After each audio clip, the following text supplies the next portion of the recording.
Hello friends, আশা করি আপনারা সবাই ভালো আছেন। আজকে আপনাদেরকে দেখাবো কিভাবে কল ওয়েটিং লিস্ট অন করা যায় বা কল ওয়েটিং কিভাবে অন করা যায়। তো চলুন দেখে আসি। তার আগে বন্ধুরা, যারা আমার চ্যানেলটি সাবস্ক্রাইব করেননি অবশ্যই সাবস্ক্রাইব করবেন এবং পাশে বেল আইকন আসবে, বেল আইকনটিতে ক্লিক করে নোটিফিকেশন মোড অন করে নেবেন। তো আসলে কল ওয়েটিং বলতে কি বোঝায় সেটাই আগে বিশ্লেষণ বোঝায় নিই আপনাদের, তারপরে আমরা কাজে চলে যাব। তো কল ওয়েটিং বলতে এটাই বোঝায় যে আপনি একজনের সাথে কথা বলছেন, তার মাঝখানে যদি কেউ কল দেয়, সেই সময় দেখা যাচ্ছে আপনাদের ফোনে কল দিলে পরে সে শুনতে পায় যে কল এই মুহূর্তে ব্যস্ত আছে বা ব্যস্ত আছে, এইটা বোঝায়।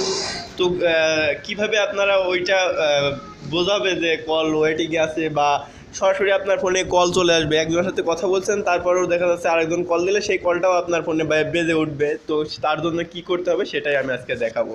তো তার জন্য আপনার বিশেষ কিছু করতে হবে না, কোনো সফটওয়্যারের প্রয়োজন নেই। এটা শুধু আপনার কল ডায়ালারে চলে যাবেন, ডায়ালার অপশনটা অন করবেন, তারপরে আমি ডায়ালার অপশনটা অন করলাম।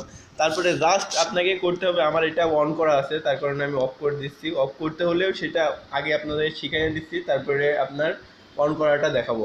তো অফ করতে হলে পরে প্রথমে হ্যাশ টিপতে হবে, তারপরে 4 3, তারপরে আবার হ্যাশ লিখে আপনি কলে ডায়াল করলে পরে, আমি গ্রামীণ সিম এটা করতে যাচ্ছি, গ্রামীণ সিম।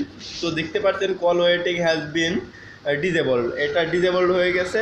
তো এখন যদি আমার ফোনে কেউ কল দেয়, আমি যদি কারোর সাথে কথা বলি, তার মাঝখানে যদি আবার আরেকজন কল দেয়, সেই কলটা আমার ফোনে আসবে না। তো আসার জন্য কি করতে হবে সেটা দেখিয়ে দিচ্ছি।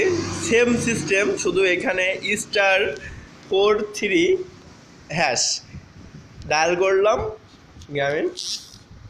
তো দেখতে পাচ্ছেন call waiting service has been enabled, এটা ইনেবল হয়ে গেছে। তো ওকেতে ক্লিক করে আমি এটা রেখে দিলাম। জাস্ট এটা করলেই আপনার ফোনে যদি কেউ কল দেয়, তো একজনের সাথে কথা বলা অবস্থায় যদি কেউ কল দেয়, সেই সময় দেখা যাচ্ছে যে আপনার ফোনে সেই কলটা বেজে উঠবে। তো বন্ধুরা, যদি ভালো লাগে অবশ্যই বন্ধুদের সাথে শেয়ার করবেন।